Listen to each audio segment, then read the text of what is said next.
symptoms, which means anyone asymptomatic could pass through and spread infection elsewhere. The checkpoint system is... Bulletins are being issued across the country about what authorities are calling, reading this directly here, unprecedented violent disturbances in major metropolitan areas. So, basically, Monday morning in New York. What's the new flavor of chaos this week, Mike? Did someone steal a hot dog cart, or are we talking about another flash mob on the Brooklyn Bridge? Right. I mean, we've all seen some crazy stuff on the subway, but apparently this is different. They're not specifying, but the alerts are coming from a lot of places.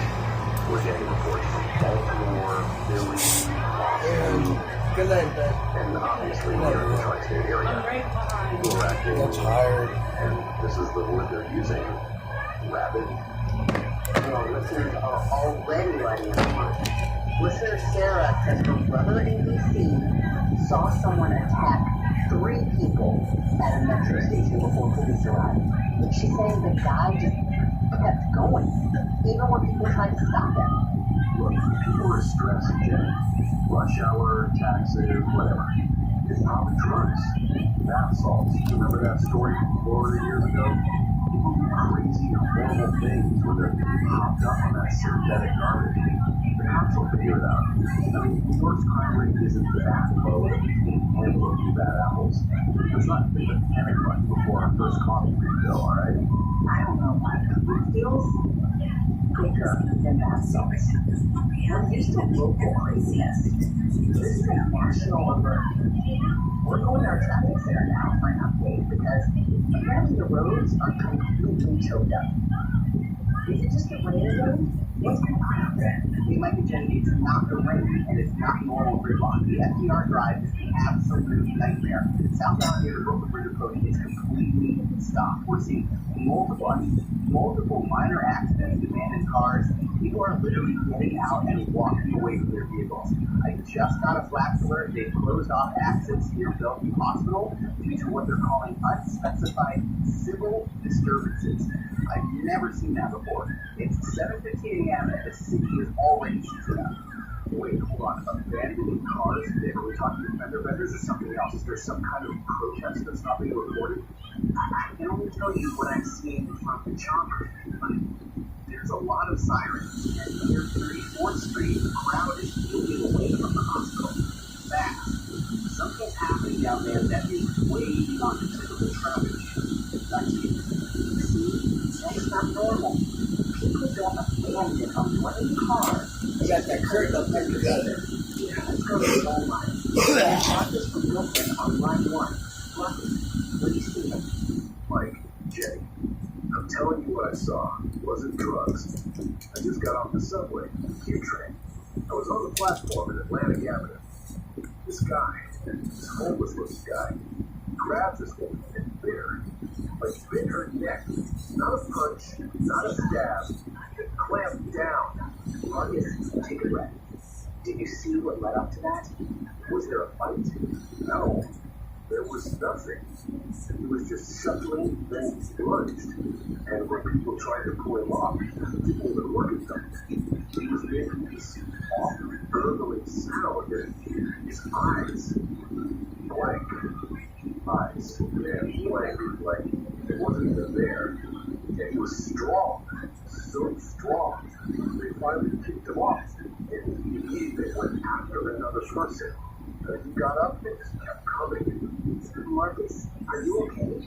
Did you call 911? Did anyone get help?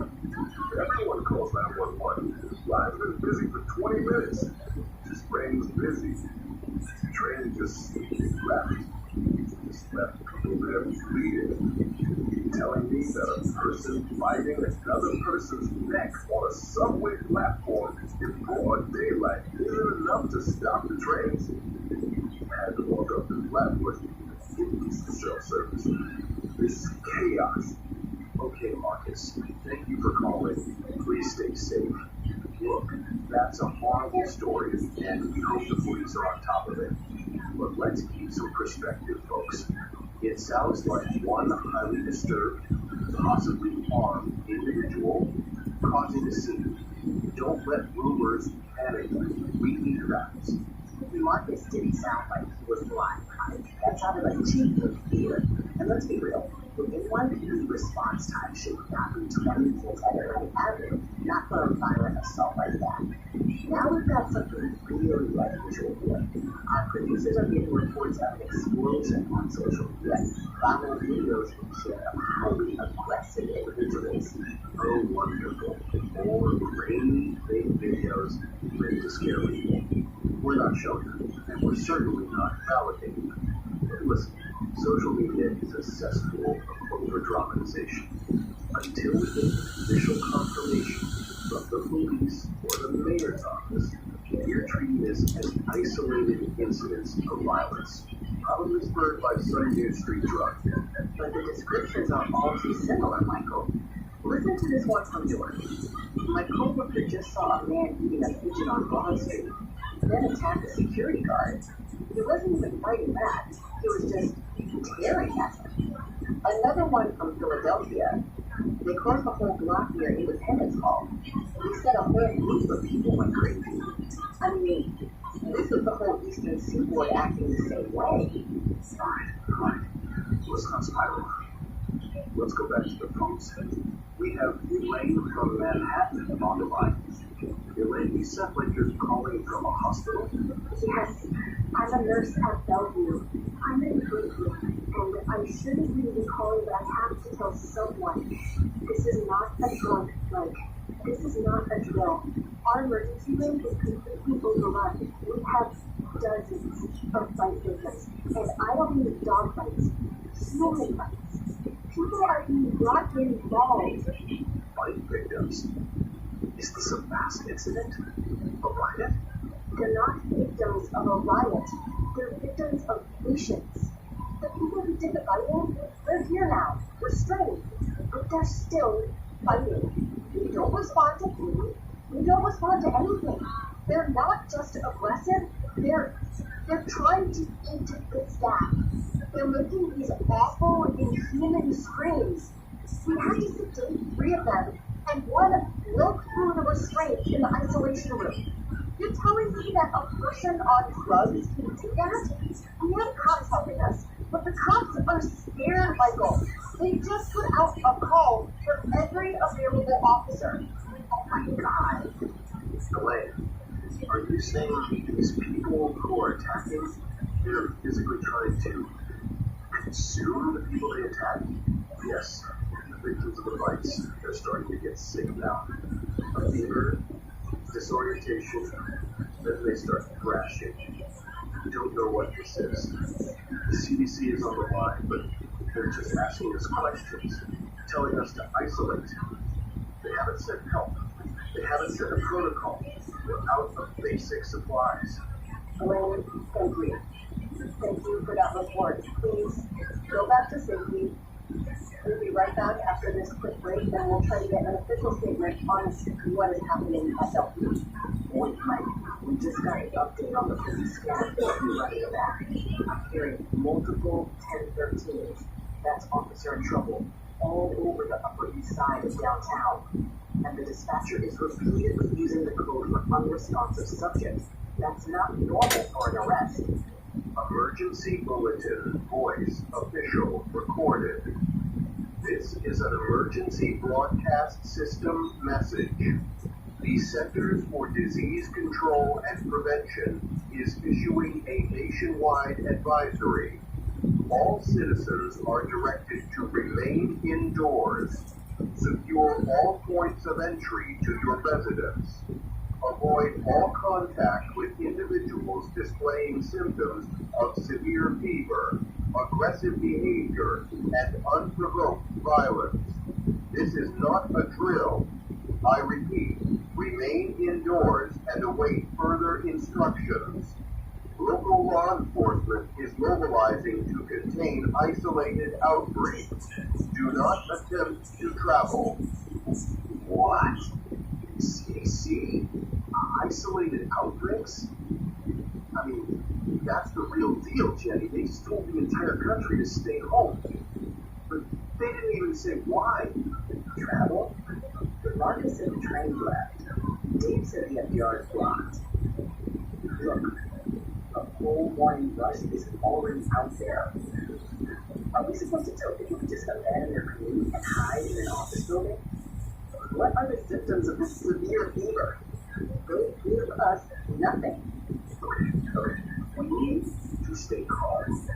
That was a major bulletin, folks. The CDC is involved. This is clearly more than just a bad batch of drugs. This is an official, nationwide alert. We're going to work our contacts now. We need to know what they mean by outbreaks. What the hell is happening to these people? Don't go anywhere. We've got to figure out what we're all fighting here. Welcome back to Red Zone Radio. It's just after 9, and we're now 3 hours into whatever this is, and I still don't have a straight answer from anyone in authority. We had the CDC warning telling everyone to stay indoors, but they left us hanging. No explanation. Jay, if you include the phone lines and the wires, what's the official word now? There isn't one. It's all conflicting noise. The mayor's office released a statement saying, quote, remain calm and await further instructions. Remain calm? We've got people being mauled in the street. The official CDC website crashed an hour ago from traffic, and Twitter is, honestly, Mike, I don't even know what I'm looking at. The reports are multiplying exponentially now. It's not just Manhattan, Brooklyn anymore. We're getting calls from Queens, the Bronx, Staten Island. The whole city is affected.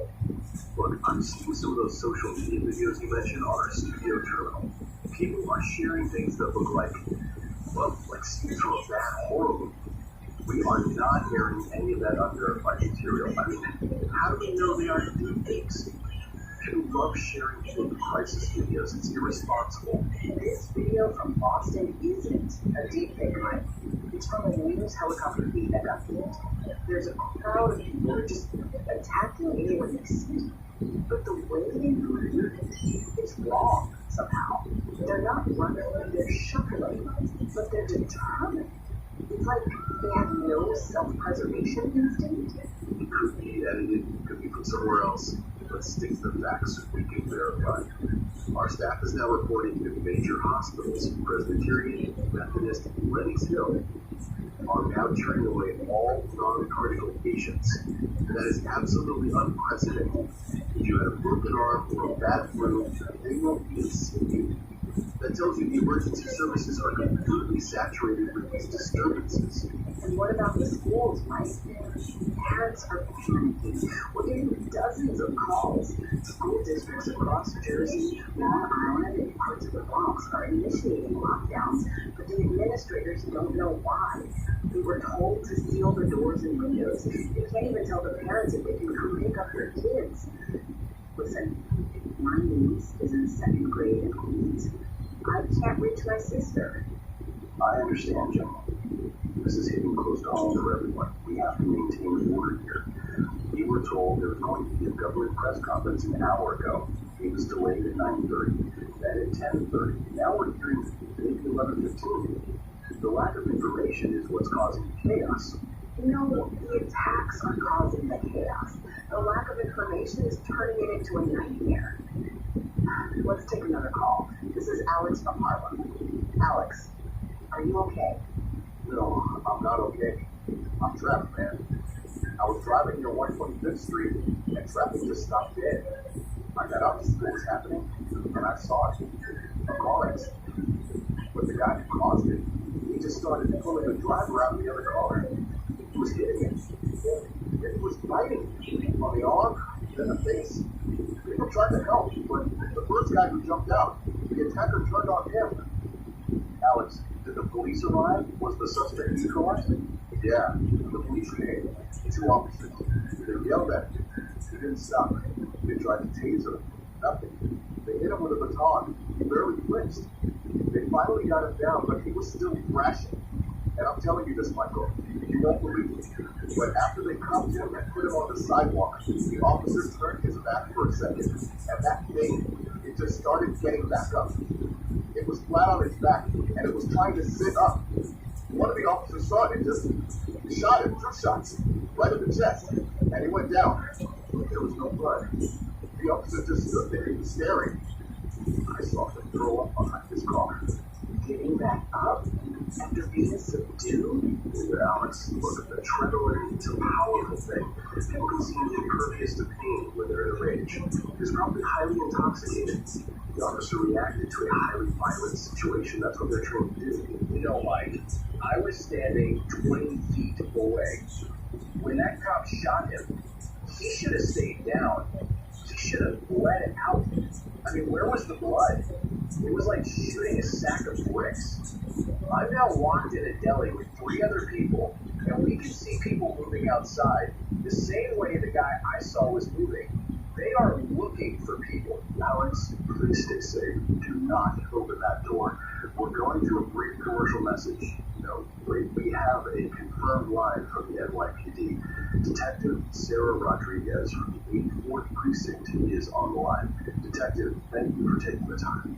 Michael, this is Detective Sarah Rodriguez. I'm near Williamsburg now, and I've been listening to your show. I need you to tell people this is real.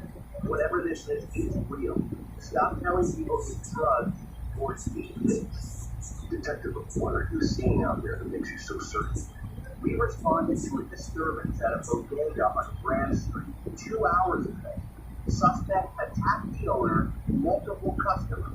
We subdued him. He was unresponsive, barely breathing. EMTs were loading him when, he woke up.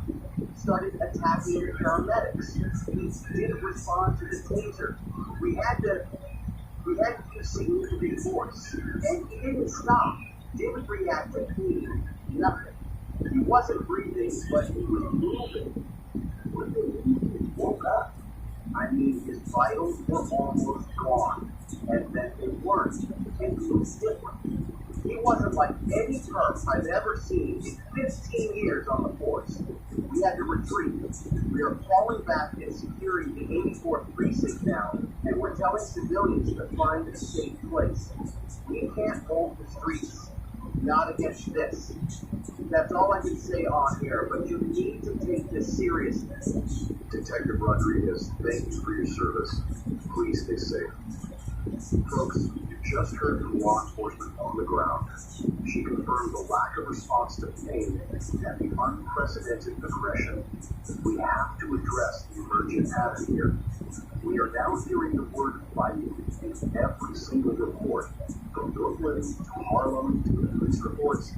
This isn't just random violence. It's highly focused, and as the detective said, it seems to be spreading. We need to get back to Marcus. The caller from Park One. He just called back on the main line. Marcus, are you still at Flatbush? What are you saying? Kenny, I'm at the back of the pharmacy. They're locked to the metal gate. It's worse now. The street is full of them. They're dragging people out of their cars. I saw one of them.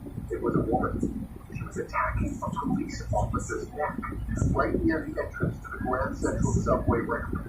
I mean, the officer was screaming, and then he stopped, and she was still fighting him.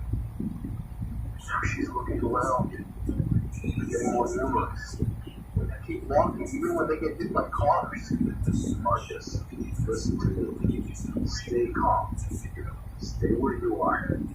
We're going to try to get official help to that area. They're trying to get in. They're hitting the garage. I gotta go. Tell my wife I love her. Michael, we lost them. They were hitting the glass. Okay. We just lost Marcus. That was terrifying. We are running out of time here, folks. Our airwaves are probably the only thing that's still fully functioning. We are going to stay on the air. We are going to try to get that mayor's press conference whenever it finally happens. But in the meantime, the official word is stay indoors. Do not go out to look for family members. Do not go out to get supplies. Whatever this is, it spreads through contact, specifically through bites.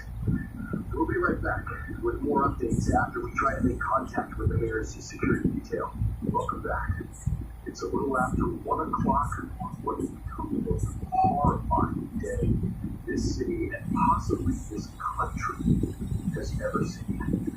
We are going to go straight to a confirmed live audio feed of a mandated emergency broadcast system alert from the governor's office. Get ready, folks. This is a game changer. This is an official emergency alert from the governor's office. All residents of New York City and the surrounding counties of Westchester, Nassau, and Suffolk are ordered to shelter in place effective immediately. Secure your location. Lock all doors and windows. Do not attempt to travel. Avoid all contact with anyone exhibiting severe fever, aggressive behavior, or unprovoked violence. Law enforcement and military assets are being deployed to maintain order. Do not interfere with authorized personnel. This is not a drill. I repeat, secure your location and await further instructions. That's martial law. That's basically martial law. They just locked down the entire metropolitan area. That's the government having no idea what to do, Jerry. That's the sound of total collapse wrapped up in a polite announcement. They told people to shelter, but they didn't tell them why, which, as we know, has led directly to mass panic. Our news desk is confirming reports of chaos breaking out at every major intersection and every supermarket that hasn't already closed. We have callers who are on the line only for the last half hour. This is Anna from Astoria. Anna, what are you seeing right now? I was just trying to get bread. Just bread and water. Rossetti's on 30th Avenue. It's a war zone. People are fighting over bottled water. One woman tried to grab a jar of pickles and someone hit her with a shopping cart. The employees left hours ago. No police anywhere. I mean, the announcement just made it worse. People heard shelter in place and their minds immediately went to, I need food right now. We're not fighting the things outside. We're fighting each other. Anna, get out of there. Find a safe location and follow the order. The police are overwhelmed. Please do not engage with anyone. We're also getting confirmed reports that the order wasn't just to shelter, it was to stop movement. The Triborough Bridge is closed. The Lincoln and Holland tunnels are closed to all but emergency vehicles. If you were trying to evacuate the city, you are now trapped. This means thousands of people are stuck in gridlock on the side streets and highways. And they're stuck right next to those aggressive people. Look, we need to get to the most disturbing information we have received all day. Our producer has managed to get a hold of Dr. Chen, an ER physician from Mount Sinai. Dr. Chen, are you there? We need you to tell our listeners what you told us off air. Yes, I'm here. Michael, Jacob. I need people to understand what we're seeing. It's not just aggression. It's something unnatural. We've had to convert the entire ground floor into a triage and containment zone. The issue is containment. Patients who were pronounced dead are the roofing, attacking staff. We had to barricade the emergency department doors with guards. Dr. Chen, let me be perfectly clear. You're saying patients who have flatlined, who were confirmed deceased. I'm saying exactly that. Cardiac arrest, flatline, time of death called, and then they sit up. And they're not the same. They don't have blood pressure, they don't have a pulse, but they are moving. They are driven by one impulse, to fight and crawl. Whatever comes back isn't the person. We don't know if it's a virus, a toxin, or some airborne agent, but the deceased are reanimating, and they're violently attacking. We lost 3 nurses and 2 security guards in the last hour. Oh my God, this can't be real. Folks, I don't know what to say here. If what Dr. Chen is telling us is accurate, and we have no reason to doubt a medical professional on the front lines, we need to take this very seriously. This is not just a riot. This is a medical catastrophe beyond anything we have ever conceived. Thank you, Doctor. Please be safe. Oh, Michael, I just got a text. It's from my friend Sarah. She lives in an apartment building in Midtown. She said a group of them, she called them shufflers, got into her building lobby and attacked the doorman. She says she can hear pounding on the door to her floor. I mean, they're not just in the streets anymore. They're getting into the residential buildings. Okay, we have to keep it together. We have to keep talking. Let's provide some facts. We can confirm that the National Guard is now rolling into Lower Manhattan. They've been sighted near Times Square. That is one official response we can confirm. Let's hope they have the tools to deal with these reanimated people. What was that? Power search. Just a search. We're on backup generators, so we should be fine. But that's the first sign of grid instability. You're telling me that the power grid is starting to go down because of this chaos? If the power goes, we lose communication with the world. We'll be blind. We're going back to the phone lines. Wait, it's Marcus.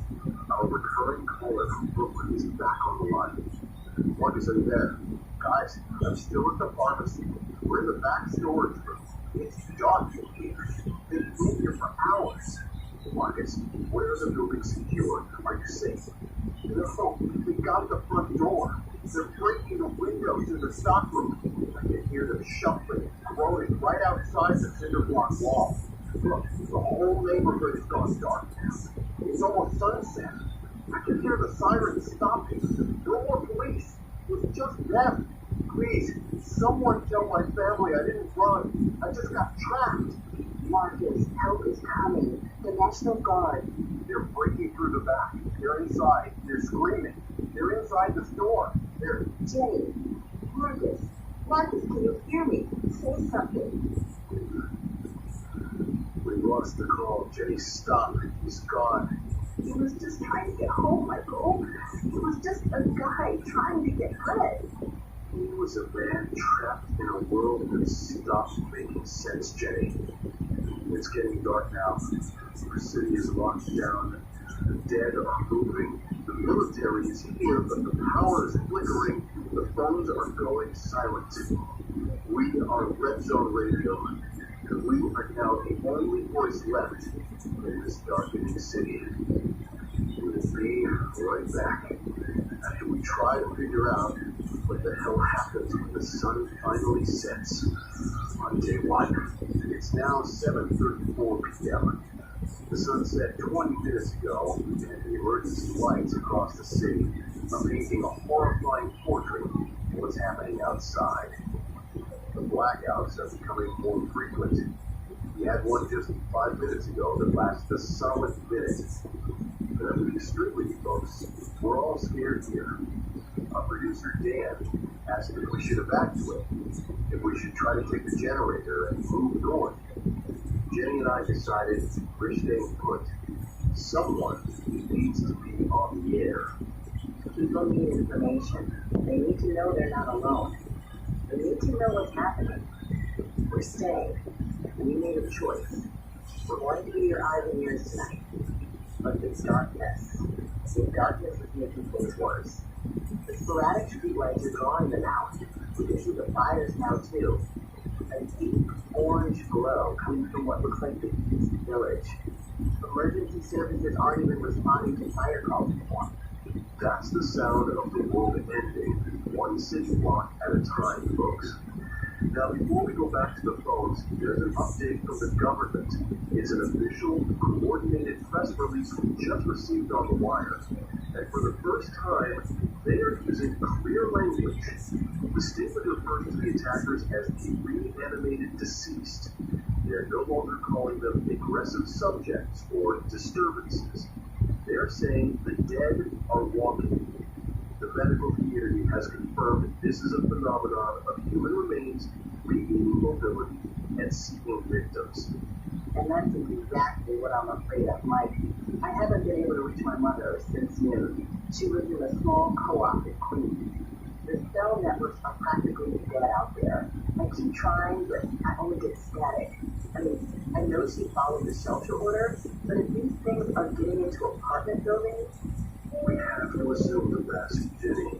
We have to assume people are safe behind the barricades. We're taking the call now. This is Teresa from the Upper West Side.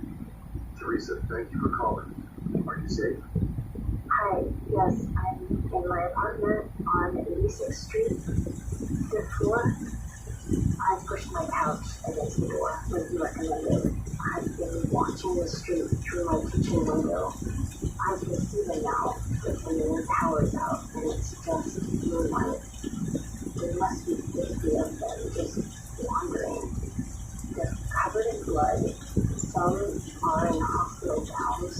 One's wearing a police uniform. And they're gathering where the street lights are completely dead. The darkness doesn't control them.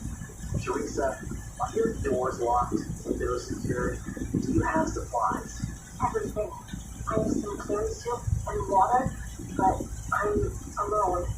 My roommate went to work this morning and never came back. I don't know if she became one of them. Look, I'm trying not to cry, but I just need to hear a human voice that isn't whispering behind the door. Teresa, you are doing everything right. You are listening, you are secured, and you are quiet. You are not alone. We are here. Stay on the line with us. We'll check on you periodically. That is exactly the protocol everyone needs to follow tonight. Teresa, you are doing everything right. You are listening, you are secured, and you are quiet. You are not alone. We are here. Stay on the line with us. We'll check on you periodically. That is exactly the protocol everyone needs to follow tonight. Mike, there's a military bulletin. This is classified, but it's breaking through the official channels now. It's about the National Guard deployment we mentioned earlier. They're saying standard incapacitation methods aren't effective. They're recommending. Say it, Jenny. What are they recommending?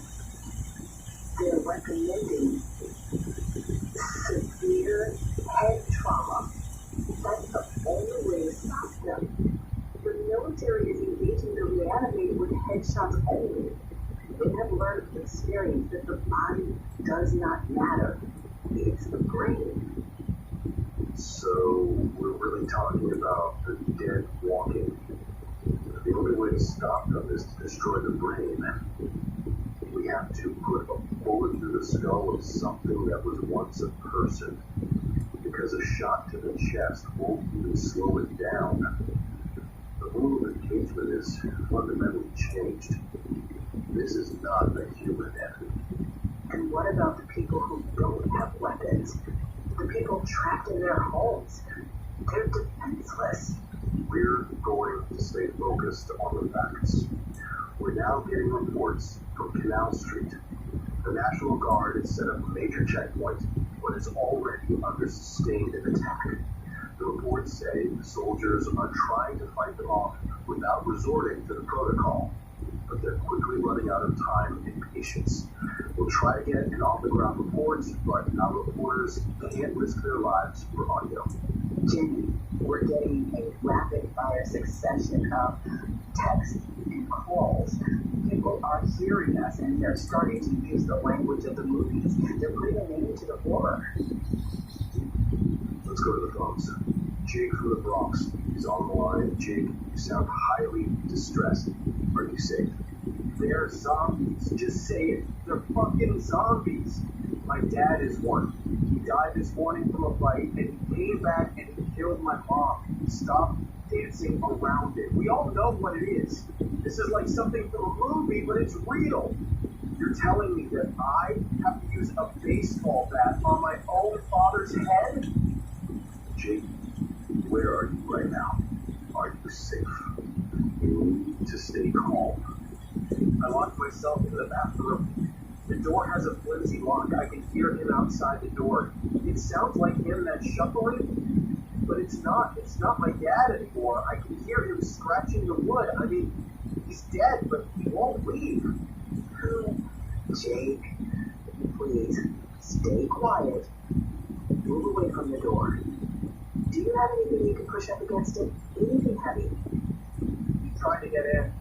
I hear the noise. Jake. Jake? Another one. We just listened to another person lose their life because we couldn't help them. I mean, we told Marcus to hide, and we told Jake to push furniture. What kind of help is that? That is the only help we have left to give, Jake. Information and truth. Jake called them zombies. The military is calling them reanimated deceased. The distinction doesn't matter anymore. What matters is that tonight we are isolated, we are trapped, and the creatures that were once our neighbors are roaming the city. The lights are failing. The military is fighting a losing battle at every checkpoint. We're entering a new phase of this crisis. We'll be right back with more reports, hoping that some good news breaks through this suffocating darkness. It's 6:47 a.m. The sun's finally coming up over the East River. We made it through the night. Jenny and I have been here for 24 hours straight. We're running on sheer willpower, bad coffee, and the hum of this old generator. The main power grid is gone in almost all 5 boroughs, folks. If you can hear us, you're either close to a surviving substation or like us, running on fumes and backup power. We've been trying to keep the lines open for those of you who managed to secure a landline or a low-band radio. Teresa, you've been our lifeline up on the Upper West Side, checking in every hour. Are you still with us? Still here, still barricaded. I saw the sun, and I actually felt like I could breathe for a minute. But I can see them better now with the light, Michael. They're everywhere. There's more than last night. They're just standing, shuffling in the middle of Broadway. So many more. I can count 3 people I recognize from my building just gone now, walking outside. Teresa, hold tight. The light brings no safety, only clarity. We're getting an update right now. An official emergency broadcast just came in, breaking through the white noise on our government channels. Everyone, listen closely. Attention, attention. This message is from the Department of Defense and local authorities. Southern Manhattan, specifically all zones below Canal Street, is designated for military evacuation within 0900 hours. Residents must proceed immediately on foot to designated evacuation points at Battery Park and the South Street Seaport. Bring only what you can carry. This is a mandatory evacuation order. Northern Manhattan, the Bronx, Queens, Brooklyn, and Staten Island are designated red zones. Shelter-in-place orders remain in effect. Do not attempt to travel from red zone. Mike, we're in Midtown. We're in the red zone. Stay. They're evacuating the financial district, but giving up on the rest of us. If we evacuate, this station goes dark, and Millies is their only source of verified information. People need us now more than ever. You're right. Look, let's use this chance to solidify the facts. The last vestiges of official denial are gone. We need to be blunt. Folks, I'm going to give you the information we have, confirmed by multiple sources, including the military's current rules of engagement. This is the truth, and it's horrifying. If someone is bitten, they will succumb to the infection. Death occurs within approximately 3 to 12 hours, depending on the severity of the wound. Once dead, they will reanimate within minutes. The reanimated are drawn to noise, movement, and the presence of living people. They don't tire, they don't sleep, they don't stop. Destroying the brain is the only way to end them. Do not engage the body. This morning, we're seeing the results of those facts. Reports are coming in from around the country, not just New York. People are starting to fight back, Mike. We're hearing about survivor groups forming. Tell me, A caller from the Detroit reported that his neighbors used cars to barricade an entire cul-de-sac. Another report on a ham radio frequency said a community in Philadelphia secured a large warehouse and are sharing supplies. People are finally realizing that emergency services aren't coming, and the only solution is themselves. I mean, that's the American spirit, isn't it? When the system fails, people step up. We need to amplify that. If you want to safe, secure your block, we need to start thinking like survivors. Wait, hold on, Mike. I got a signal. I just got a text message through. It's my mom. Jen, seriously? That's fantastic. She's alive. She's safe. She's with neighbors in our apartment building in Flushing, Queens. The building super, Mr. Petroff, they barricaded the main doors with sandbags and furniture. They shut off the stairwell access. She said they have a week's worth of supplies and they're sharing. She's terrified. And she's safe. That's great news, Jen. That's the first real spark of hope we've had in hours. That tells us people can survive this. She said the sound of the screaming had stopped in her area, but she could hear distant gunfire. That must be the military fighting in other parts of Queens. It is, and the chaos in southern Manhattan is only going to get worse as people try to reach those evacuation points. But let's go back to Teresa for a moment. Teresa, you're looking out on 86th Street. What does the city look like right now in the light? The smoke is thick. I can see the source of the fire in this village. Several apartment buildings burning. The streets are littered with abandoned cars, bodies, and them. It looks like a storm came through and just shredded everything. The volume of them is the scariest part. They're clustered and they keep shuffling towards any loud noise they hear. I hear faint military helicopters far south, probably around the Battery Park Zone. It's devastating, Michael. Utterly devastating. Thank you, Teresa. Thank you for staying with us. We're going to ask you to hang tight and check back in with us in a half hour. Folks, look outside. This is day 2.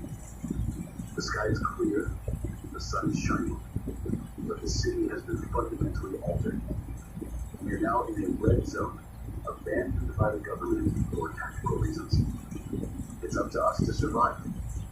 We'll be right back with reports on the evacuation chaos at Canal Street and what other cities across America are doing to fight back. Welcome back to Red Zone Radio. It's early afternoon on day 2, and the grim reality of the Red Zone is setting in. Earlier this morning, the military announced a mandatory evacuation for the tip of southern Manhattan. Areas below Canal Street, designating Battery Park and South Street Seaport as the retrieval points. This was supposed to be the first successful step toward containment. I mean, it's a disaster. We are getting continuous frantic reports from the area. There was no order. There was no control. As soon as people started gathering at the seaport, the reanimated emerged.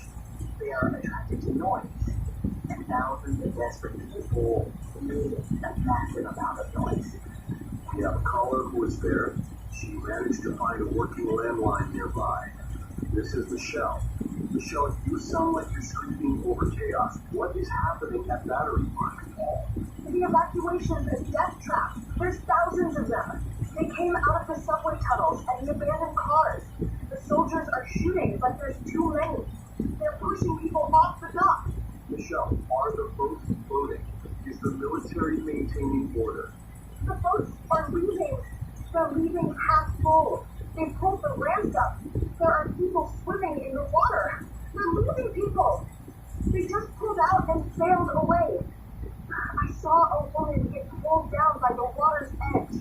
The boats are leaving. They abandoned the citizens. I hear there's nowhere to. Oh God! One breath. She's gone. I mean, that was the official plan, Michael. That was the government's escape route, and they just left them to die. The government said that they had a plan. They said the evacuation would be orderly. They lied, or they were incompetent. Now people are dead because they tried to follow instructions. Look, we have to assume that any official evacuation is now a trap. Not just the dead, Mike. We're hearing reports of riots breaking out in Brooklyn over food and shelter. People are looting pharmacies and attacking neighbors for canned goods. The fear is turning people on each other. We have to shift focus. Survival, not rescue. We have a new caller on the line. He identifies himself as David, the former EMT. David, thank you for calling in. Michael, Jen, this is David. I've been listening from a secure location in the West Village. Stop telling people to wait for help. Help is coming. The military just got massacred trying to execute a failed plan. People need practical survival information. Michael, yes, David, please. This is the most crucial information we can broadcast right now. What should people know? First, secure your location. Multiple barriers on doors. Windows blocked completely. Use heavy curtains or blankets to prevent them from being drawn to movement. Second, make noise discipline a priority. They are attracted to sound. Do not use televisions or loud radios. Your voice is fine, Michael, because you're in a contained building, but don't scream. Third, ration food and water immediately. Assume you're on your own for at least 6 months. Fourth, and this is the hardest part, if someone is bitten, isolate them, or make hard choices fast. Hard choices. Yes, you have maybe 6 hours before they turn. You cannot afford sentiment. One infected person inside your safe zone will wipe out everyone. This is survival now. Sentiment is being killed. Thank you, David. That is the grim truth, folks. We can no longer sugarcoat this. Your safety depends on your immediate, decisive action. What was that? That was the basement door. We reinforced it, but the undead aren't street level, Jimmy. They can still hear the generator and the tower. Yeah, go check the security cameras on the street. Look, Michael, we need to talk about what you're doing to contain us. The government just issued a statement. They announced they want you to be contained. Contained? What the hell does that mean? It means they're holding the bridges. They're holding the George Washington Bridge and tapping people, not to let people in, but to prevent the infected from spreading to New Jersey and upstate. They are sacrificing us. They're trying to quarantine the entire city. We are cut off. We are sealed in. They failed to save us, and now they are making sure none of us escape. I keep thinking about the kids, Michael. The children who are in these barricaded apartments. What are parents supposed to tell their children? How do you explain that Grandma came back wrong? That Daddy might... We're going to take a moment. We're all human here. We're all terrified. Jenny, take the time you need. If anyone in authority is listening, if anyone in the military command or the government can hear this, Red Zone Radio is still on the air. New York City is dying. The evacuation failed. You lied to people and you sent them to a massacre. We need real help. We need a real plan.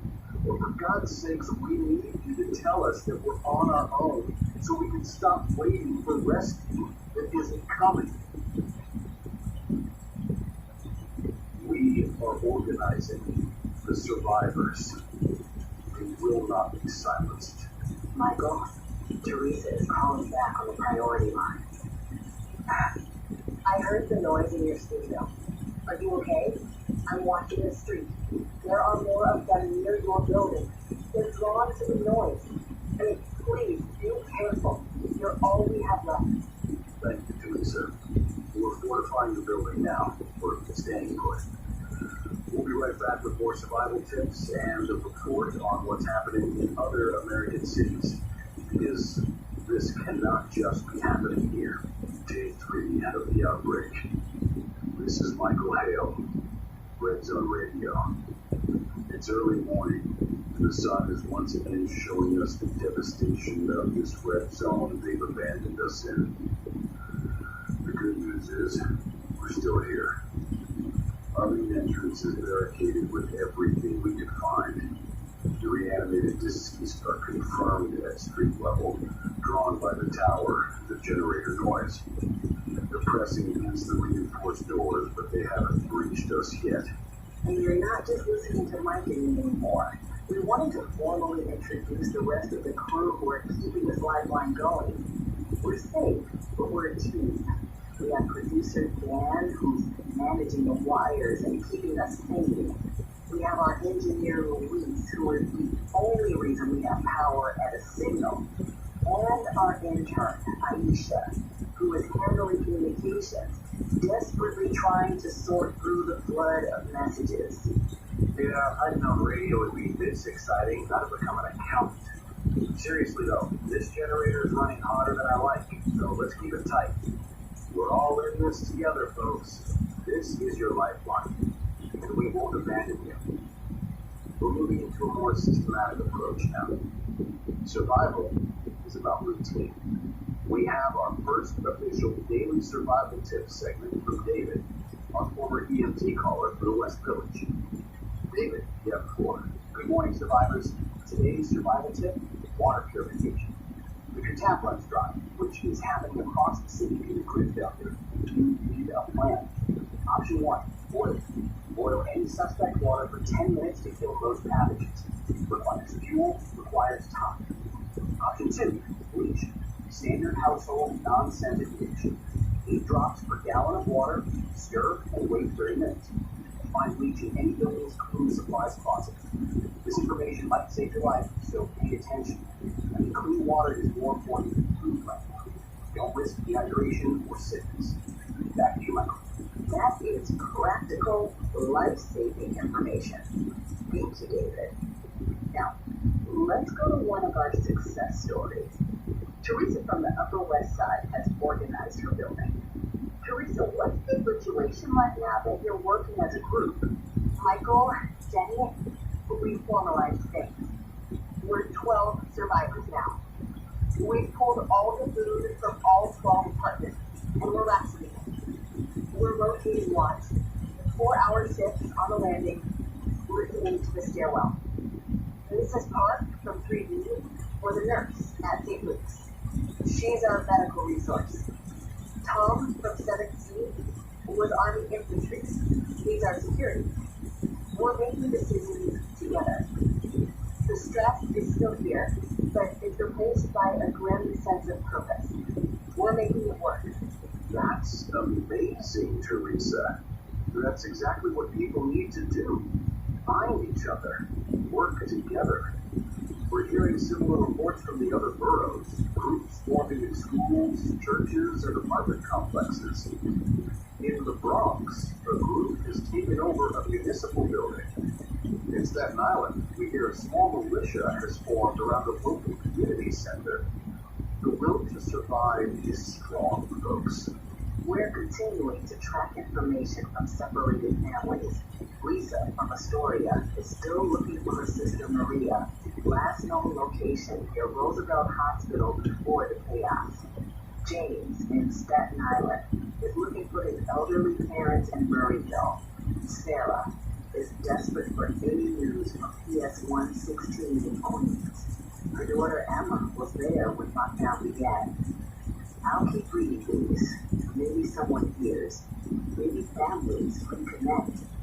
This radio signal is your only connection to the outside world. We have to address the most controversial but necessary topic now. The reality of being bitten. We received calls and texts all morning about what to do. This is a topic that divides people, and I have to be the one to give you the harsh truth.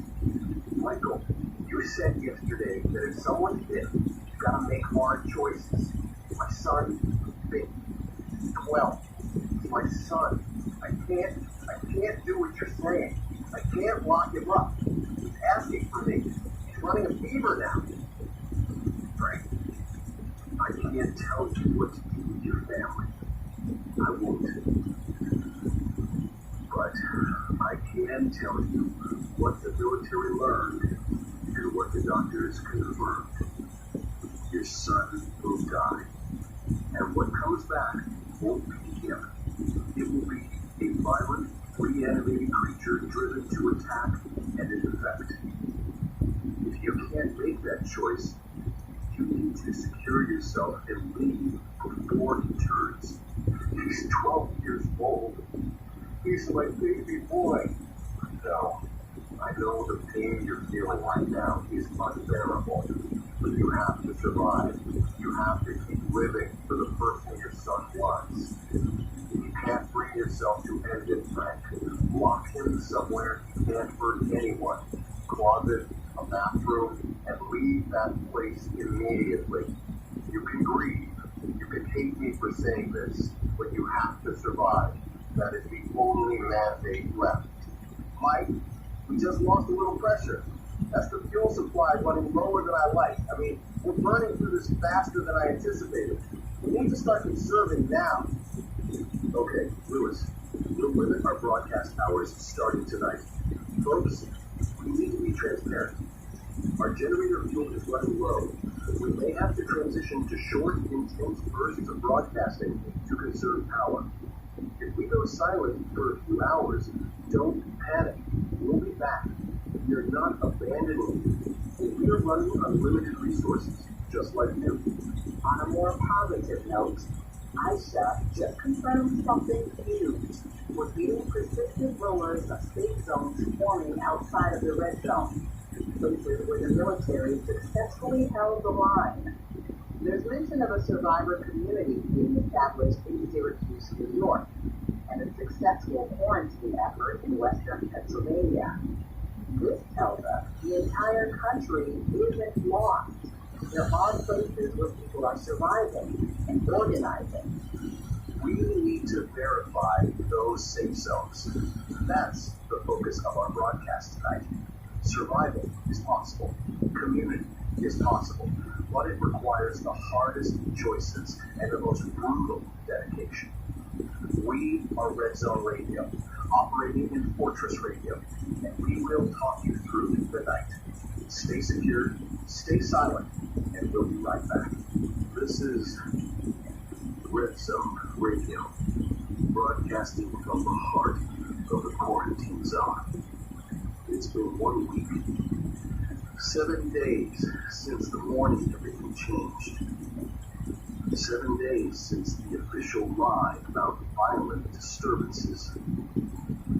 We've seen the collapse of emergency services, the failure of the military, and the total abandonment of this city by our government. I've been thinking about who we were last Monday, the things we worried about. Traffic, coffee, whether the Knicks would ever be good again. Feels like a lifetime ago. We're different people now. All of us listening, all of us here in this broadcast booth. We're survivors. And that means something. It means we adapt, we make do, and we keep fighting. We are now operating on a reduced 6-hour daily broadcast schedule to conserve the precious fuel for our generator. If we're silent, we're saving power, but we'll be back. We've established a routine now. Survival is dependent on routine. We have our established segments, David's Survival Hour, Teresa's Community Check-In, and our family messages. But first, we want to share something big. Luis, our engineer, managed to get a sustained signal from outside the red zone. Yeah, Mike, for a solid 5 minutes, I have that. Confirmed long-distance radio contact with a group of survivors in Newark, New Jersey. They've taken over a police precinct and are holding strong. They're running a small transmitter, and they confirmed this infection. They call them shamblers. Is nationwide. but they're organizing. They wanted us to broadcast this. They are looking for medical personnel and engineers. That is huge. That means there are pockets of organized resistance, not just here. Aisha, what's the status of the family messages? We're getting fewer messages, but they're more desperate. Mostly people in the red zone trying to confirm if family made it out before the bridges closed. I mean, I never thought I'd be doing this. I was supposed to start college this fall. NYU. I had my dorm assignment. Now I'm barricaded in a radio station, helping broadcast survival tips. It's insane. But I'm glad I'm here. Glad I'm not alone. We're glad you're here too, Aisha. Now let's go to Dan, our producer. Dan, you had an update for us today. We got confirmation today.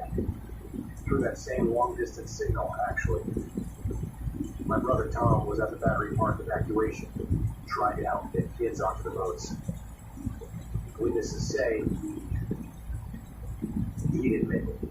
So yeah, Tom's gone. Dan, I'm sorry. You want to take time away from the work? No, I want to work. Work keeps me sane. Tom would want me to keep people informed. So that's what I'm doing. We're going to David's Survival Hour now. Week 1, Survival Check. This is where the long game starts. Food inventory. Calculate calories, ration accordingly. Water sources. Are your bathtubs filled? You have a rain collection system set up. Security. Are your multiple barriers still intact? Most importantly, mental health. Are you talking to other survivors? Isolation kills as surely as them. Stay connected. Stay tuned. One more thing. We're seeing 2 types of the reanimated. The shufflers, the slow ones, and the runners. Beware of both. Community update from the Upper West Side. Our building is stable. We lost Mr. Wilson on day 4, heart attack, natural causes. We were able to handle it before the sun. We followed David's advice. We're down to about 3 weeks of food if we ration hard. We're starting a garden project on the top floor with soil and supplies for the abandoned hardware store next winter. It's something. It's hope. That is incredible, Teresa. That ingenuity is what will save us.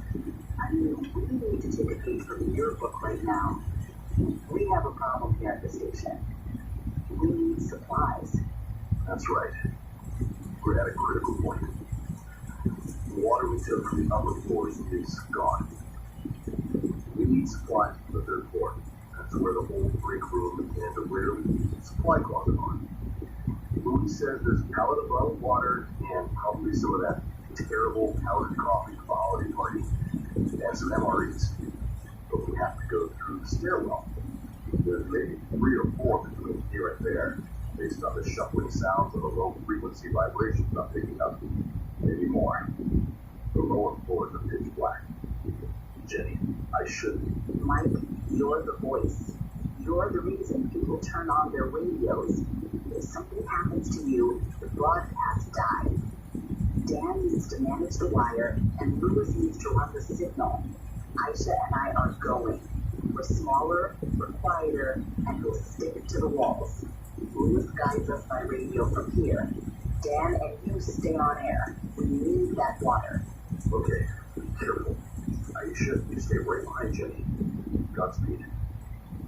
Welcome back. We had a brief segment break while our team was otherwise occupied. We're back. We got 12 gallons of water, and there was a whole box of granola bars someone stashed in the storage room. And I did it.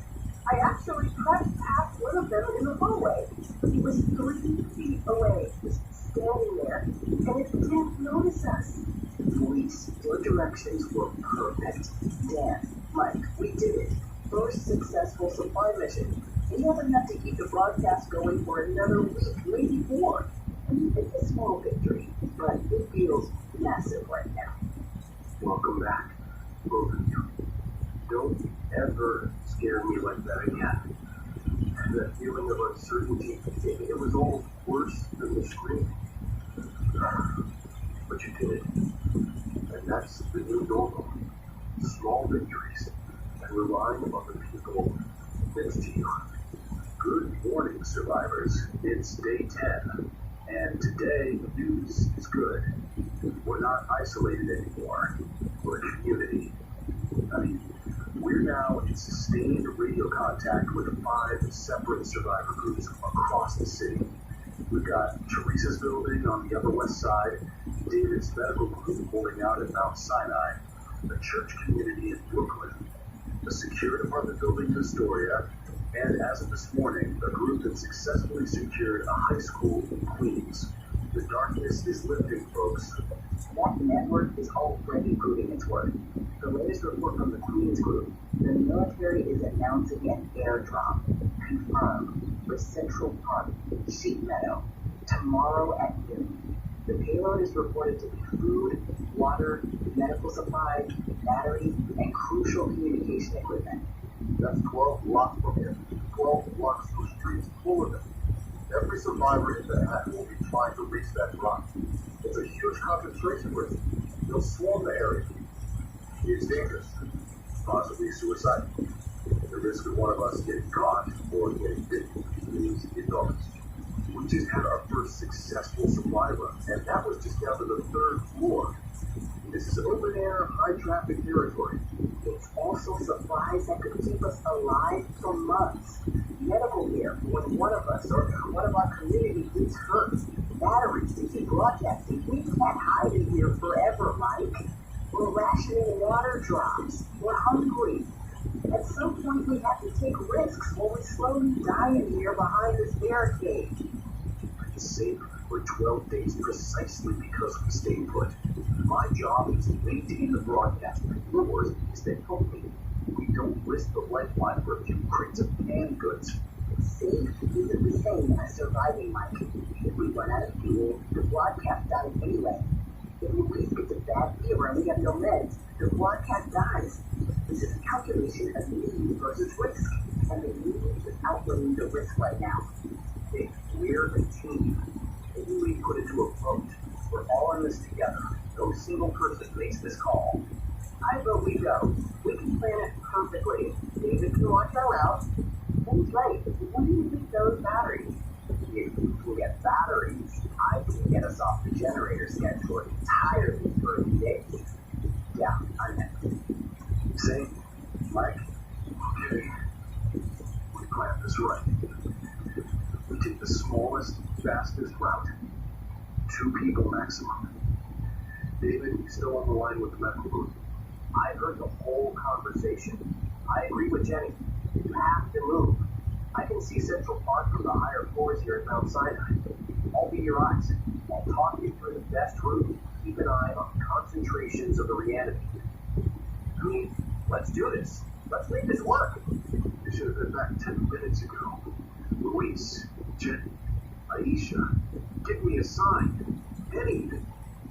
Mike, we're back. We're in the building. We made it to the elevator lobby. Thank God. Get up here. Now. I'm okay. I'm okay. He grabbed me on the run back in that alley off 57. But I got loose. Just, my arm's bleeding pretty bad. Was it a bite? Please. Was it a bite? Tell me the truth. No. Scratches. Just deep gouges on the forearm. I pushed it back with the side of the crate. I'm sure. I saw the teeth. They didn't break the skin. Get him to the floor. Yeah, get the drop back. Dave, we need help. Luis is injured. Deep gouges on his forearm. Bleeding heavily. What do we do? David first, stay calm. Scratches do not transmit. We've confirmed only bites. That is a fact. Stop the bleeding. Clean the wound thoroughly. You got the medical supplies from the airdrop? Yes, we've got crates. Get the military antiseptic. Use all of it. Pour it straight into the wound. This is going to hurt, Lewis, but it's necessary to prevent infection. Then pressure bandage. Aisha, Jenny, one of you talk to him. Keep him focused on something else. Hey, Louise. Remember when you said being an accountant would have been boring? Is this exciting enough for you? Remind me to switch careers after the apocalypse. Just get it over with, Jenny. Okay, Lewis, hold on. Folks, we had a successful run. We have supplies. We have batteries. But we also have a medical emergency right here in the studio. This is the new reality. Risk and reward. Survival is possible, but it comes with a cost. We're going to take a brief segment break while we treat Lewis. When we return, we'll detail the supplies we retrieved and talk about what this means for our broadcast schedule.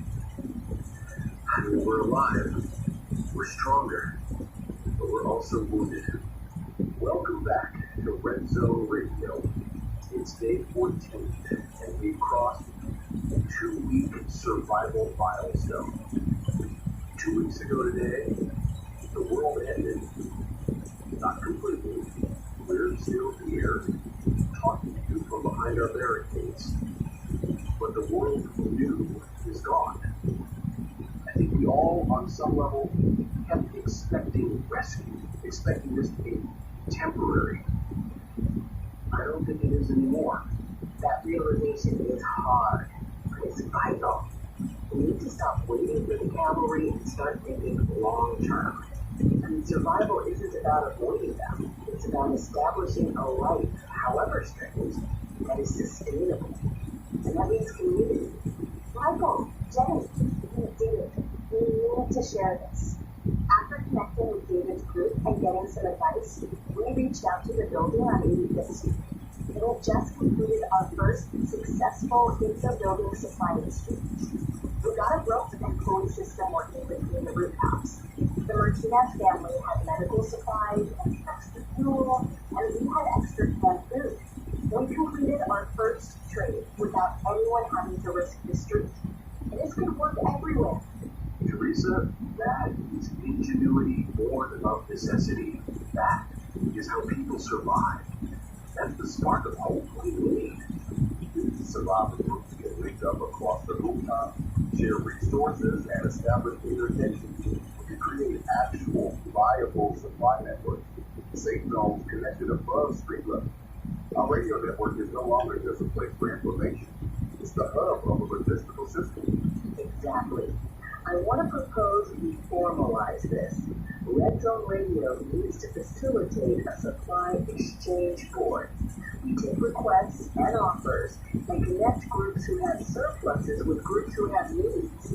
Our goal is to expand Teresa's success into a citywide trading system. We need a scientist. We need someone who can put some context to what we're seeing, even if they don't have a cure. We have a new caller on the line, Dr. Rebecca Lynn. Dr. Lynn, where are you calling from? Hi, this is Dr. Rebecca Lynn. I'm secure in a small lab near Columbia University. I was a virologist before this. I've been studying what limited information and samples my colleagues and I could gather. I need to be clear.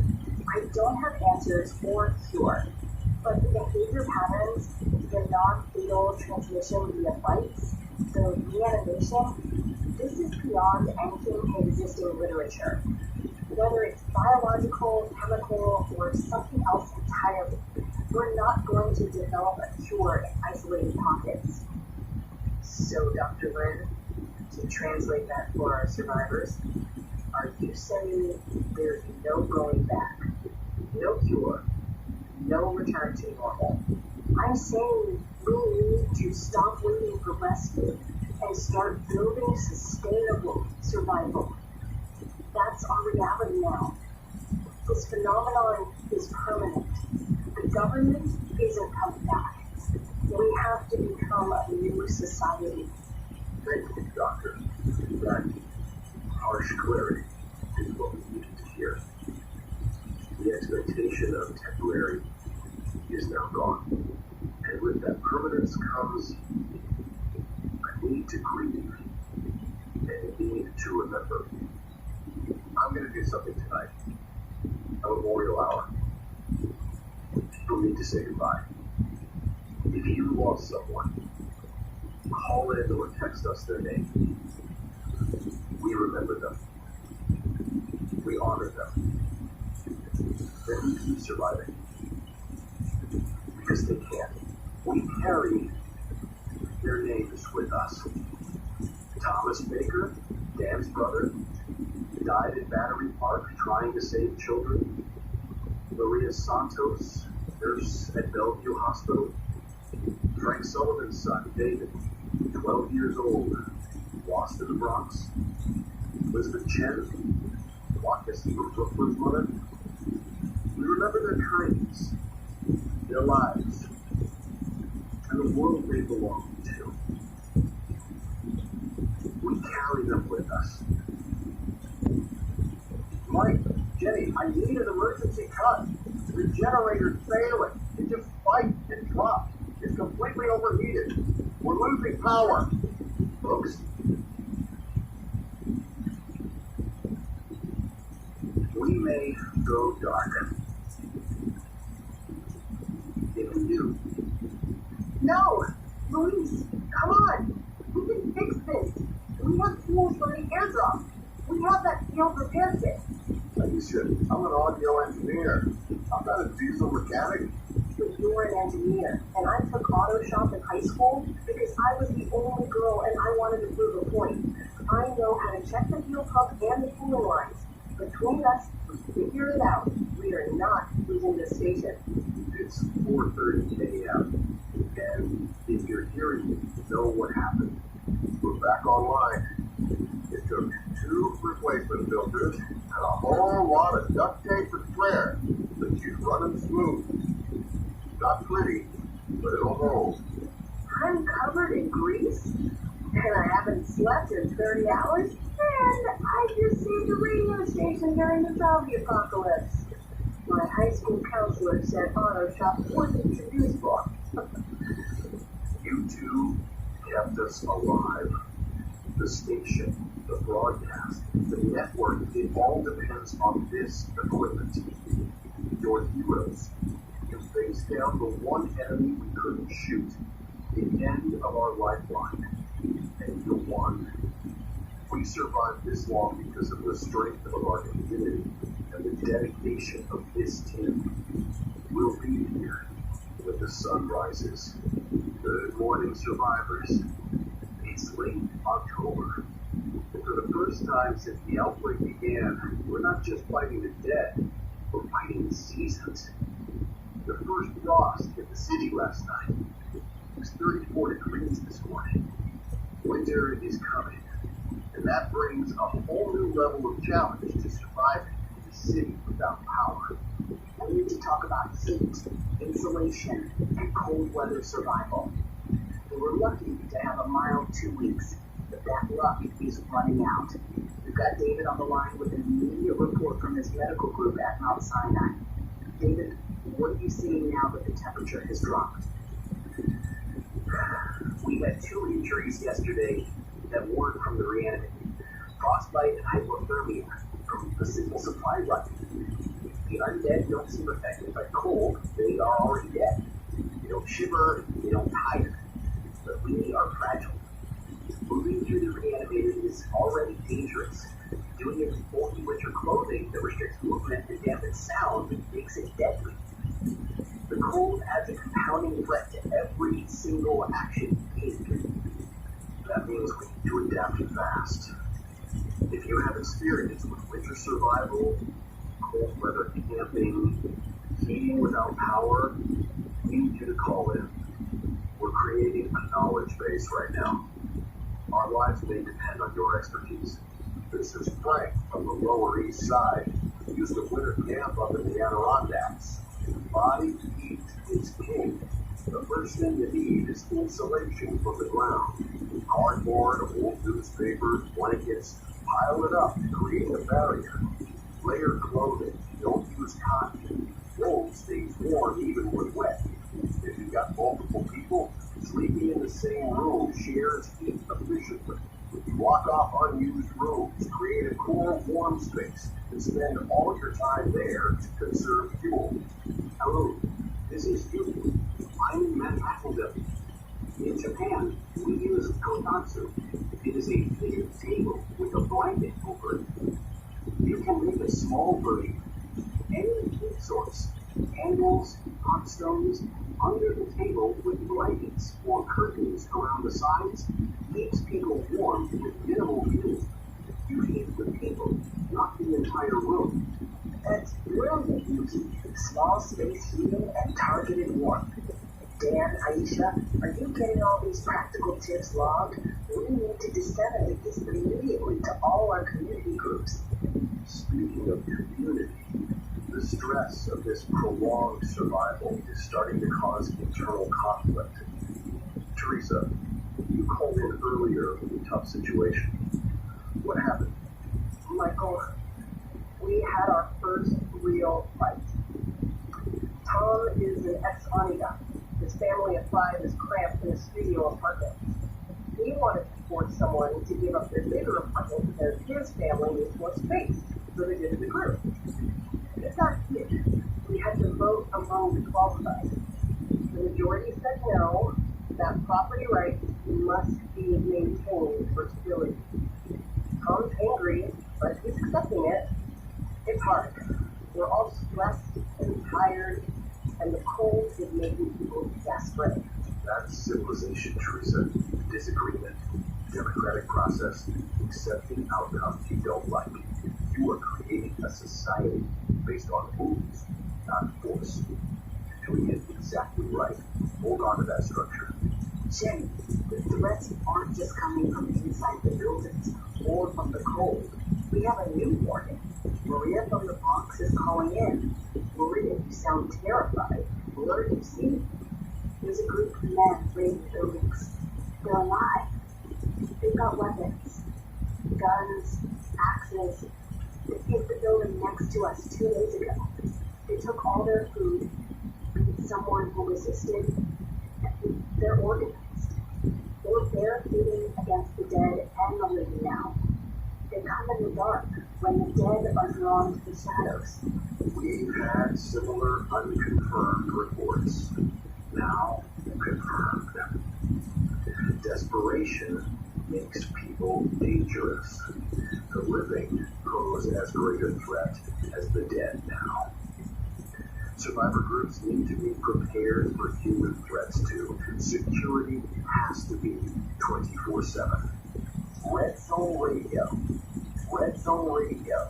This is station WQBK only. You copy.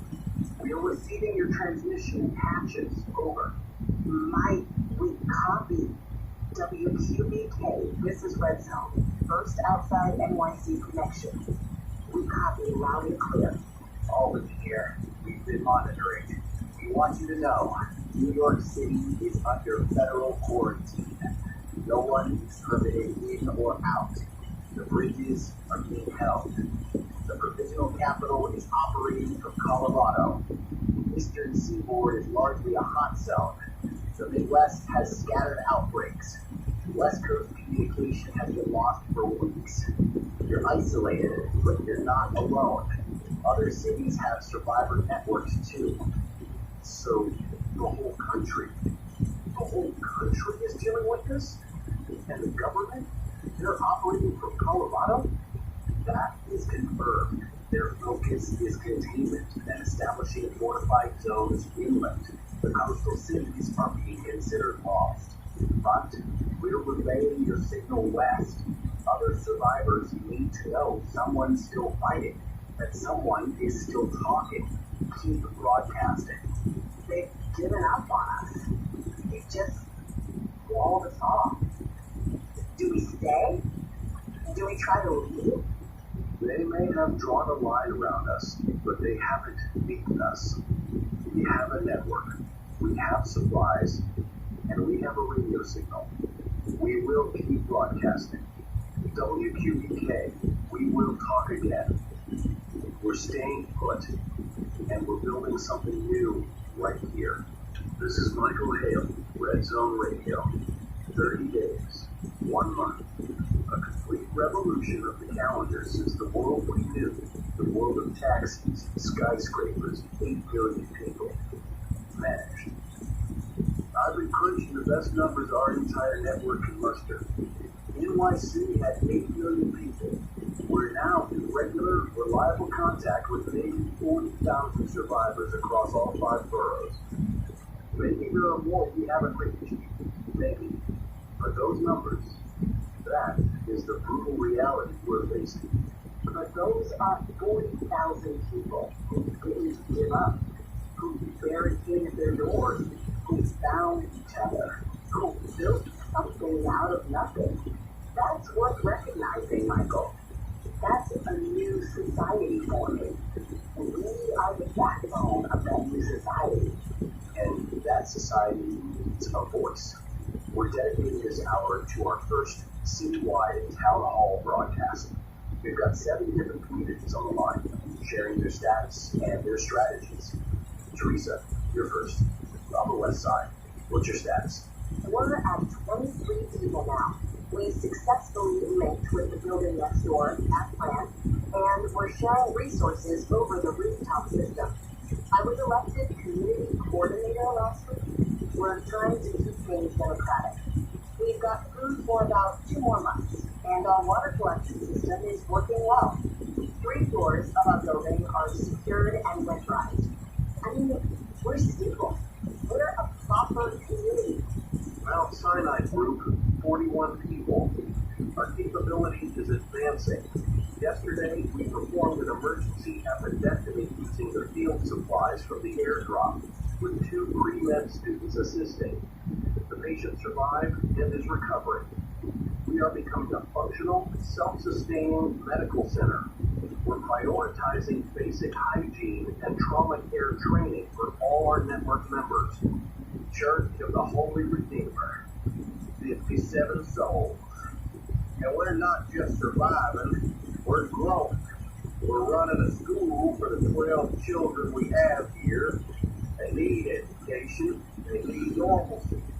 Sister Mary's teaching math and reading. I'm doing history and civics. It matters. We're maintaining our humanity. Church of the Holy Redeemer, 57 souls. And we're not just surviving, we're growing. We're running a school for the 12 children we have here. They need education, they need normalcy. Sister Mary's teaching math and reading. I'm doing history and civics. It matters. We're maintaining our humanity. Pastor, it's okay. Can we hear from the children? Hi, I'm Sophie. I'm in 4th grade. Sort of. We do school on the roof now because it's the safest place to be. I miss my old school and my friends who moved away, but this Mary is nice, and we learn things. My mom says we're learning to be brave. You're doing great, Sophie. All of you kids are so brave. And thank you, Pastor. That voice of the next generation, that's why we keep this signal alive. Speaking of signals, Pastor, David, Teresa, I prepared a basic guide. I can broadcast step-by-step instructions on basic radio repair and signal boosting, so you can set up secondary low-power stations in your own communities. It'll make our network more resilient. I'll walk you through how to use salvaged car batteries to run a low-power transmitter. That's the key to survivors, folks. Decentralization. We're sharing power. We'll also run that segment in the next hour. Jenny, can I say something personal on air? Something that needs to be said. Sure, Mike. The whole city's listening, but go ahead. Before this, I was divorced, living alone in a sterile apartment, going through the motions of a career I took for granted. I'd forgotten what it meant to need people, to be part of something bigger than a paycheck. This team, you, Dan, Lewis, Aisha, you've become my family. And Jenny specifically, I just wanted you to know that that means everything to me. We wouldn't have made it 30 days without you. Mike, we're all family now. Everyone listening, everyone surviving. We're connected in ways we never were before. This crisis took everything from us, but it gave us each other. The old life is gone, and the new one is built on the people sitting next to you. I mean, we rely on each other to live. That's the power of the bond. Things seem a bit intense here. If you two need some privacy to talk, I can step out for a moment. Folks, breaking news from our external contact in Albany. There's a major storm system heading our way, northeastern. Could hit the city within 48 hours. We need everyone to prepare, secure windows, store water, bring in anything that can flow away. David, medical perspective. Clinical. This is extremely serious. Hypothermia is the biggest risk. Also, serious injuries from wind-blown debris. Check your shelter integrity now, not during the storm. If you have to move, do it now. If you stay, seal your core safe zone against the cold and wet. Michael, someone's suggesting we do Thanksgiving on the air, like a community gathering over the radio. Everyone shares what they're grateful for, what they've managed to save, or what they've built. I like that. I like that a lot. We maintain culture, traditions. We maintain our humanity. We're not just surviving. We're building something that lasts. Let's do it. We'll call it the first Survivors Thanksgiving. We'll be here. This is Red Zone Radio, day 32. The nor'easter is here. It is directly over Manhattan. We are broadcasting on backup battery power, running on borrowed time. Wind speeds are consistently over 70 miles per hour. If you can just secure everything, stay away from windows, stay safe. We just took a sheet of metal off the skyscraper next door. We're barricaded in the core of the building. Luis, how long can we hold the signal? Maybe 30 minutes on the battery. The generator's taking a beating out there. I don't know if the exhaust pipe will hold. We're back. This is Red Zone. We lost power for 6 hours. That was terrifying. Being in the pitch black in the core of the building with them shuffling around on the lower floors. I mean, the darkness makes them feel closer. Generator's damaged. The wind tore through some of the weatherproofing. I managed to get it running, but we've got maybe 4 hours of broadcast time daily now, maximum, until we can attempt a full repair. We have to conserve. We need to check the network. Teresa, if you can hear us, respond. Upper West Side group, anyone, respond. No contact for 18 hours. Last we heard, they were securing the upper floors for the storm. Their building is higher, more exposed to the wind. Michael, Jenny, this is David, Mount Sinai. Our group is stable, minor water damage. But I'm watching the street. The undead, I mean. They're just standing in the storm, not seeking shelter, getting blown around, knocked down by debris, and just standing back up. They don't feel cold. They don't avoid danger. That's an advantage that they have. The weather affects us, the living, not them. The weather is an ally to them. It cripples us while they simply endure it. Contact, Michael. Teresa's group is responding. Red Zone, we're here.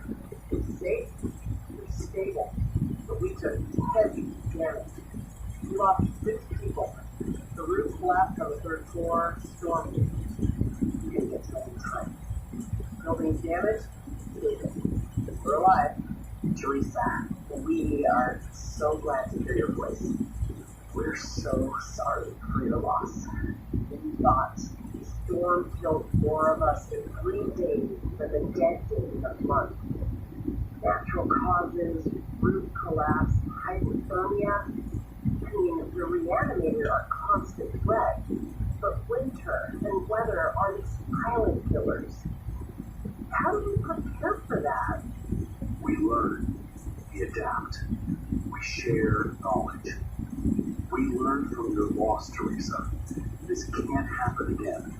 We must prioritize structural integrity and weatherization across the entire network. Mike, look outside. The streets are a mess of debris, but they're clear. The storm knocked out a lot of them, and the cold snap that followed has them frozen or slowed down. The streets are clear to make this use. Jen, you can't be suggesting. I am. If we're going to attempt face-to-face community meetings and truly make the network, now might be our chance. The streets are cleared of the reanimated, but the debris is a major hazard. We have a narrow window. I'm going. Dan's coming with me. There's a survivor group 4 blocks away in that old office building.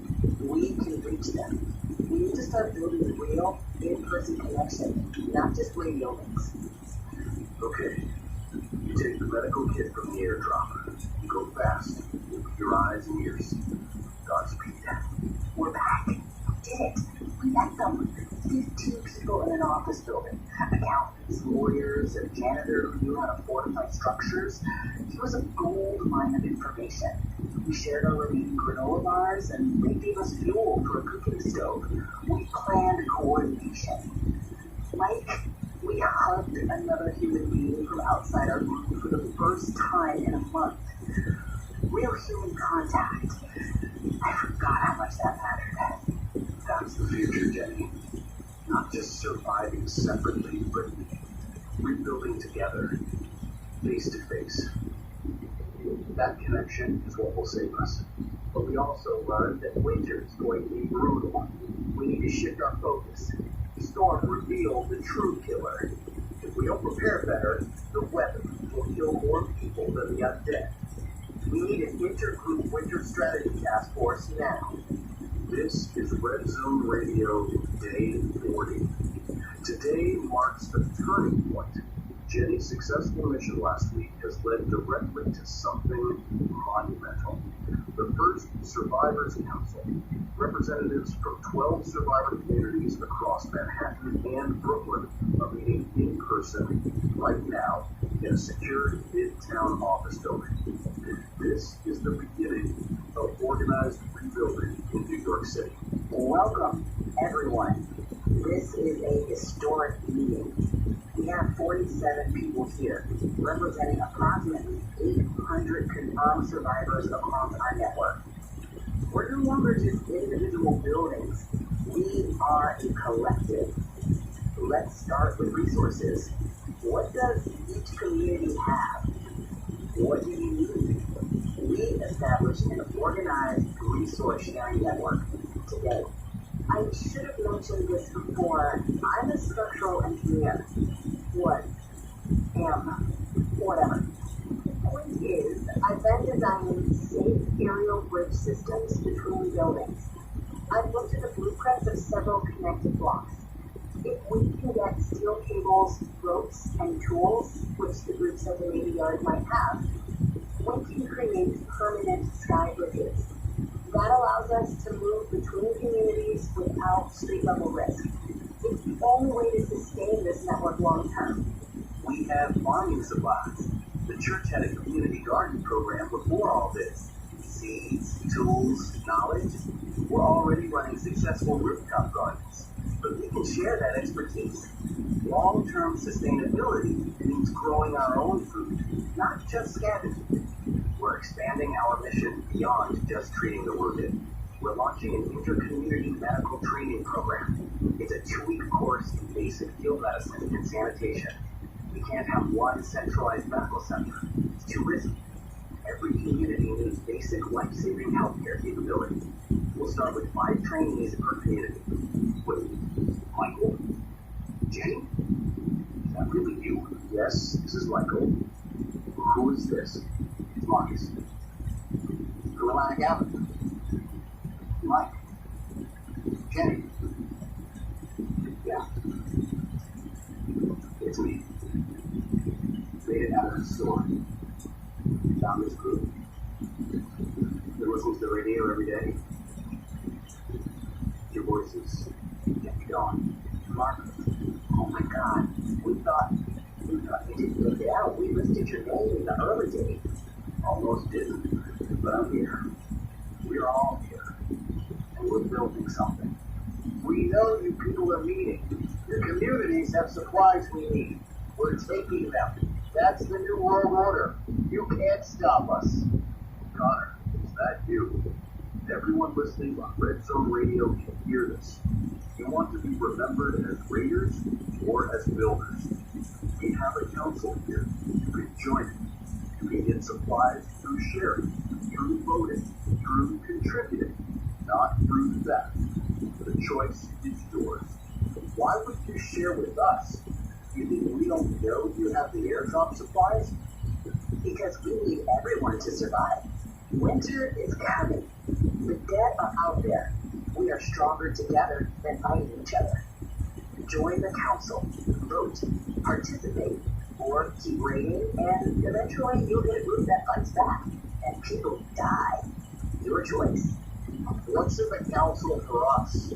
Protection? Protection from the cold, protection from the dead, food sharing network, medical access, knowledge exchange on how to fortify structures. Everything we're all building. We just have to contribute, not just take. You bring security and manpower, you get stability. Fine. We'll send you one rep. Try it your way. But if it doesn't work, we take what we need. Then we negotiate again. That's civilization. Talking before fighting. The council will hold. Time for something different. Time for the good news hour. Celebrating the small victories that keep us going. Pastor Williams reports a successful first harvest from the rooftop garden. Fresh vegetables for 50 people. The office building community welcomed a baby, the first birth in our network since the outbreak. Mother and daughter are healthy. A community in Astoria successfully connected with their neighbors, effectively doubling their survivor count. These are victories. And my good news, Luis and I, when we repaired the generator, we found the spare part in the archive room. We're back to a full 8 hours of broadcast daily. I should take most of the heavy lifting. We're a team. That's what it is, a team. We've established a council. We've organized our food. We started farming, trained doctors.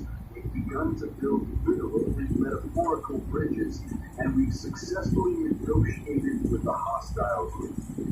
We're not just surviving anymore. We are founding a new society. We'll talk to you tomorrow. This is Red Zone Radio. It's Thanksgiving. 2 months ago, we were a different species. We worried about traffic, work deadlines, whether we'd see our families for the holiday. Now we worry about generator fuel, food rations, and the shuffling dead at our doors. The world changed, but we didn't let it break us. We're here. We're alive. And today we give thanks. We're connecting all 12 of our council communities for a shared Thanksgiving broadcast. It's the first joint celebration of our new society. Every community is preparing one dish with their available supplies. We can't share the food physically, but we can share the experience, the voices, and the spirit of gratitude. Teresa, Upper West Side community, checking in. We've got our rooftop garden vegetables, mostly root vegetables, cooked with stored spices. 28 people gathered. We're stable and we're ready to share our gratitude. Mount Sinai group presented. We made bread, actual bread. Someone remembered their grandmother's sourdough recipe. We salvaged enough flour. 43 people were giving thanks for the medical supplies and patients we managed to save. Church community ready? 61 souls now, and our community is thriving. The children have drawn pictures of what they're thankful for. We want to share their voices over the air. Please, Master, that would be an honor. Hi, I'm Emma. I'm thankful for my mom and dad, and for Pastor Williams, who tells funny stories, and for the radio people who make me feel not alone. That's my drawing. It's a radio with hearts. I'm thankful I found people who took me in when I had nothing. Thankful for this council who showed me sharing works. And thankful for Red Zone Radio reminding me humanity survives. I'm thankful for my brother. didn't survive, but taught me what it means to step up and help others. And for this team that became my family. Thankful for Aisha, who wouldn't let me give up when the generator failed. For Mike and Jenny, who created something worth fighting for. And for the fact that I don't have to be an accountant. I'm thankful for purpose, for mattering, for being part of something bigger than myself, for the future we're building. I'm thankful for second chances, for finding out who I really am in crisis, for the lessons I've learned about leadership and trust.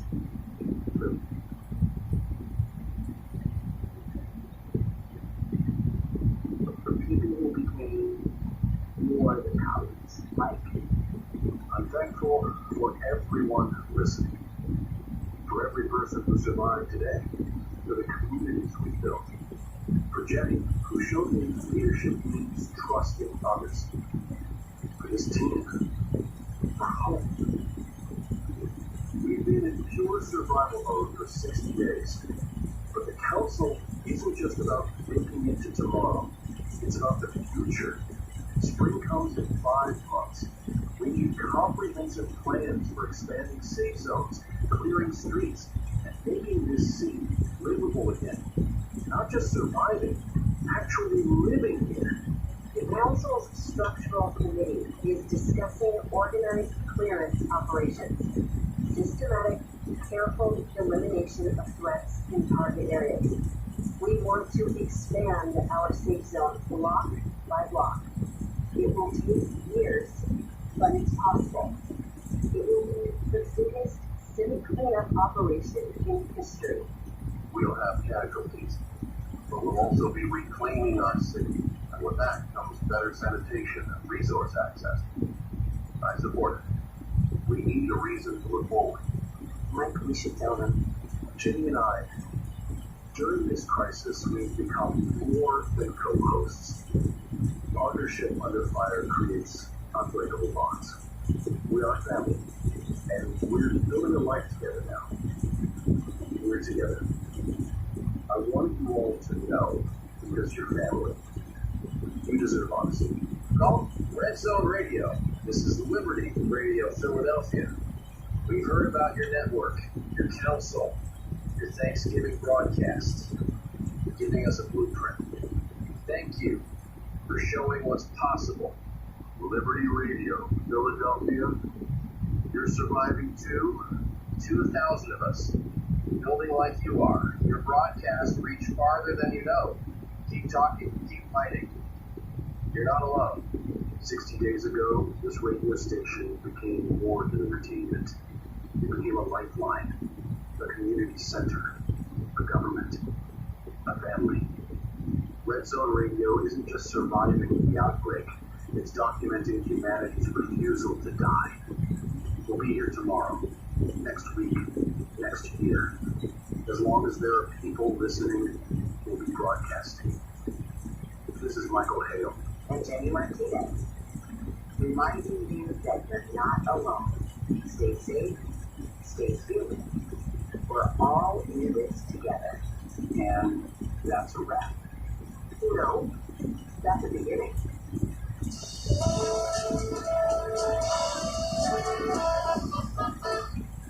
Let me see what it looks like. Look on here.